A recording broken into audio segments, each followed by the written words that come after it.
Apa kabar semuanya? Alhamdulillah. Masya Allah. Sehat semua Pak? Sehat, bahagia. Alhamdulillah. Duyufullah wa duyufur Rasul, para tamu-tamu Allah dan tamu-tamu Rasulullah yang saya muliakan. Wabil khusus pemimpin perjalanan spiritual ibadah umroh kita, Bapak Awen ya Daya. Bapak siapa? Pak Pak Awen, kata itu Pak Awen.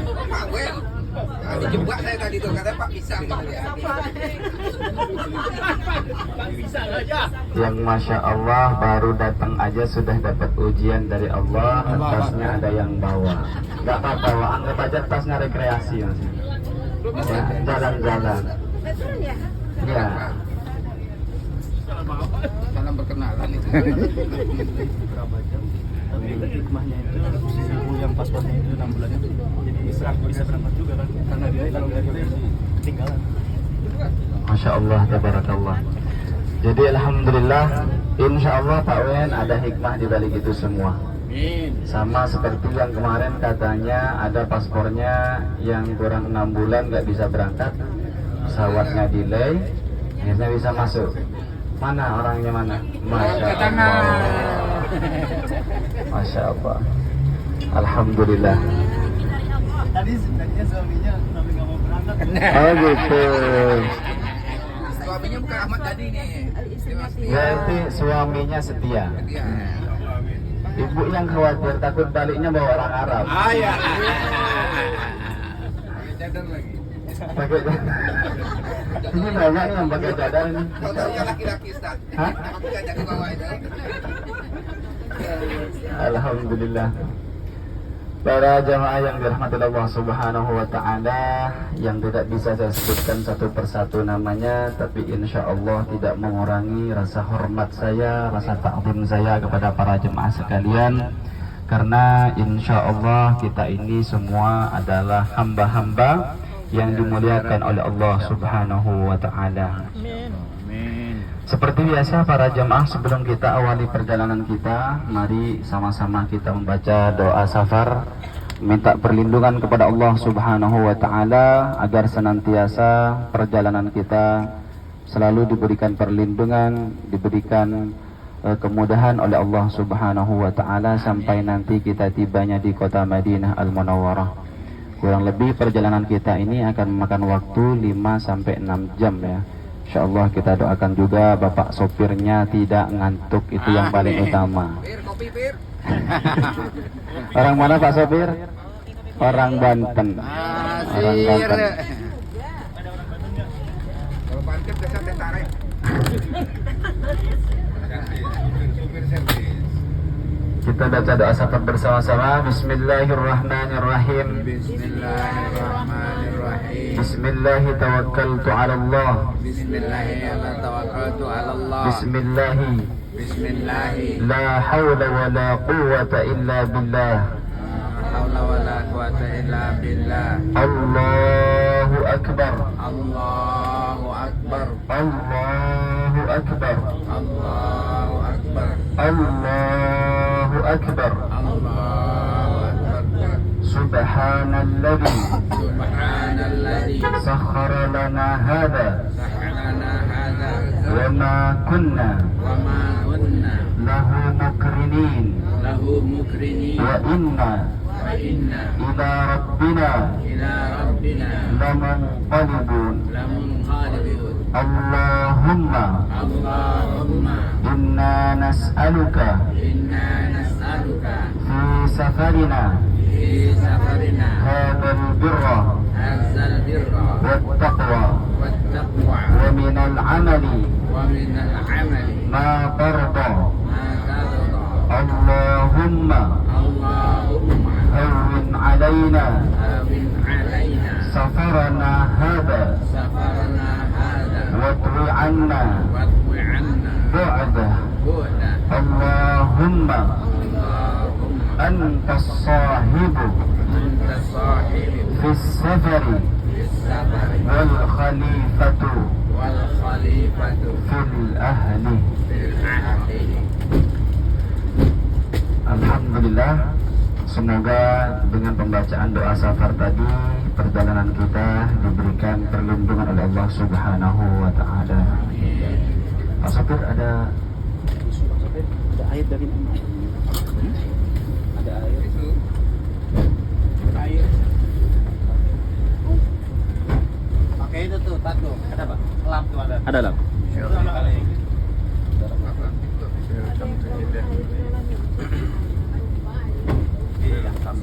Ada air tumpah ya? Ada plastik itu nggak, katanya ada yang pusing orang. Betul sih, ada yang pusing tadi di situ. Dan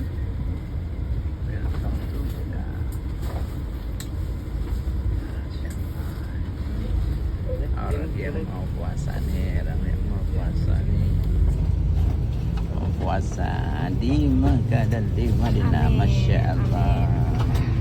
baik para jemaah yang dirahmati Allah Subhanahu wa taala. Alhamdulillah, pertama-tama marilah kita panjatkan puja dan puji syukur kita kehadirat Allah Subhanahu wa taala dengan menyebut alhamdulillahi rabbil alamin. Segala puja dan puji syukur kita hanya kehadirat Allah Subhanahu wa taala yang telah memberikan keselamatan kepada kita semua, mulai dari keberangkatan dari rumah kita masing-masing sampai tiba di bandara, mengambang kita 9 jam lamanya. 9 apa 10? 9 jam lamanya. Tidak ada tempat bergantung kecuali bergantung kepada Allah Subhanahu wa taala, dan tiba di kota Jeddah dalam keadaan selamat. Ini merupakan nikmat yang luar biasa dari Allah Subhanahu wa taala. Kita bisa kembali menginjakkan kaki kita di tanah suci Makkah dan Madinah, di mana tanah ini pernah diinjak juga oleh kaki-kaki mulia Nabi-Nabi Allah, Nabi Muhammad sallallahu alaihi wasallam. Dan pada kesempatan hari ini kita juga akan berangkat menuju kota Madinah, di mana di kota Madinah ini ada Rasulullah sallallahu alaihi wasallam, Nabi akhir zaman, ya. Nabi akhir zaman yang telah membawa risalah kepada kita semua, dan sudah lama kita rindu-rindukan perjalanan ini. Maka semoga perjalanan ini menjadi perjalanan yang tidak sia-sia. Kelak di yaumil mahsyar kita dicari oleh baginda kita Nabi Muhammad sallallahu alaihi wasallam dan diakui sebagai umatnya. Amin ya rabbal alamin. Diyufullah wa diyufur Rasul. Yang kedua, marilah kita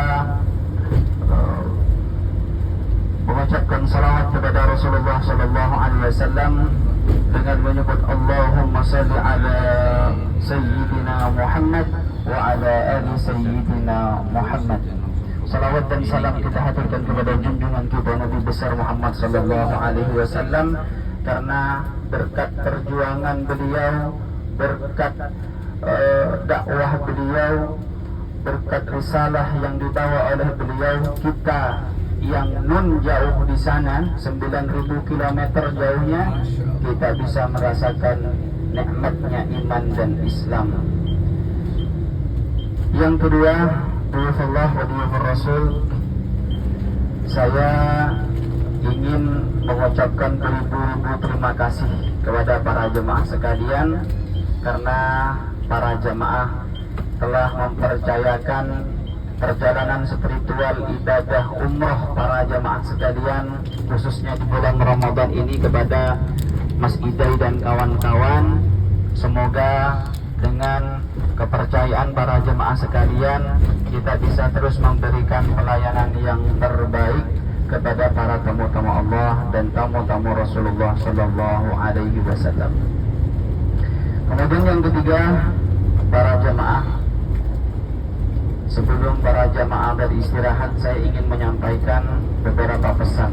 Namun sebelum pesan-pesan itu saya lanjut, saya ingin memperkenalkan diri terlebih dahulu. Saya berdiri di hadapan para jemaah sekalian ini adalah sebagai petugas yang insya Allah siap membantu para jemaah sekalian, mulai dari awal kedatangan insya Allah sampai kepulangan insya Allah. Insya Allah tidak selingkuh, insya Allah. Nama saya, perkenalkan nama saya Khairul Azam. Khairul Azam, MA. MA-nya itu yang jangan lupa. Apa tuh? Madura asli. Jadi bukan gelar ya. Itu hanya ciri khas saja. Karena banyak, ada Madura asli, ada Madura KW, ada Madura Madura lokal, ada Di sini ada orang Madura juga. mana? Itu yang Oh, masya Allah. Madura mana nih? Lokal. Masya Allah. Itu sebenarnya lokal apa asli? Ada Madura swasta, ada Madura negeri soalnya Pak. Maaf, MD itu berarti Madura. Ya, itu, Nah, itu itu asli Madura, ya. itu Madura Asli namanya MD. MD. Itu baru asli. Jadi para jemaah kalau ada sesuatu yang dibutuhkan bisa minta tolong kepada saya, ada Mas Idai, nanti ada Ustadz Agung juga. Jangan sungkan-sungkan untuk meminta pertolongan kepada kita semua. Anggap saja saudara, anggap saja kawan, anggap saja anak. Kalau yang sepuh, anggap saja cucu.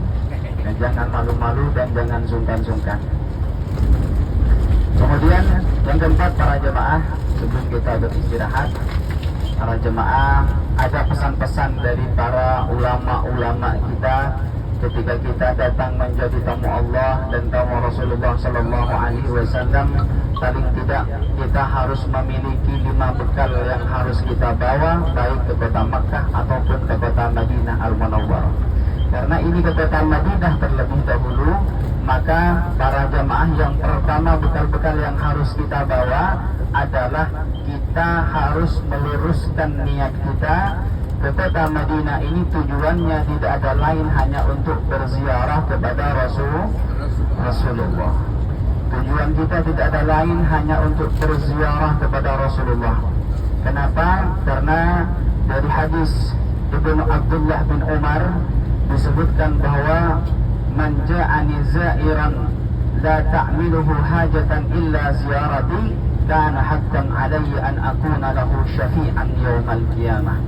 Kata Nabi Muhammad sallallahu alaihi wasallam, barang siapa yang datang kepadaku tujuannya tidak ada lain hanya untuk berziarah kepadaku, maka Rasulullah sallallahu alaihi wasallam pasti akan memberikan syafaat di hari kiamat. Ini janji Rasulullah sallallahu alaihi wasallam. Jadi kalau tujuan kita, adakah orang-orang yang berangkat ke tanah suci ini para jamaah tujuannya tidak untuk berziarah, tujuannya tidak untuk ibadah? Banyak.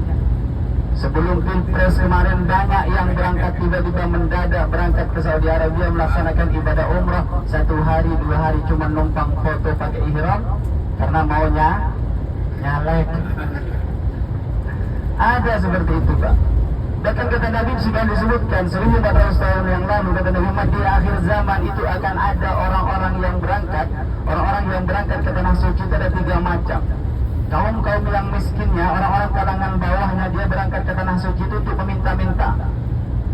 Saya lihat itu sudah banyak. Ketika musim haji, banyak orang-orang dari negeri-negeri luar, bukan dari Indonesia, itu datang ke sini tujuannya untuk menjadi pengemis di jalan-jalan, baik di Arafah. Nanti para jemaah kalau ziarah di Arafah akan lihat seperti apa. Itu kalangan bawahnya. Kalangan menengahnya kata Rasulullah untuk berdagang. Kemudian kalangan tingkat tingginya, orang-orang kayanya, mereka datang ke tanah suci itu bitamsyi, hanya untuk jalan-jalan saja. Maka kalaupun ada niat-niat seperti ini, niat ini kesampingkan, tujuan kita untuk ibadah.